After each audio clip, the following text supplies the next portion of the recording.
Hey, welcome to Wednesday. This is going to be a short one. First off is the warm-up, so choose one of these to answer. What is one thing you learned about Korea's culture in yesterday's activity? Or did any images surprise you? Why or why not? So regardless of which one you pick, make sure that you actually explain your answer.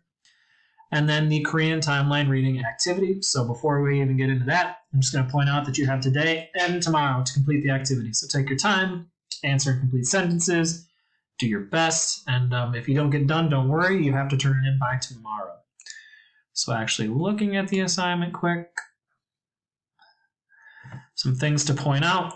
There are 5 little chunk readings, so the 3 kingdoms, the Chosen dynasty, Japanese occupation, the Korean War and the split of Korea, and then modern day North and South Korea, and an exit ticket to make sure that you notice.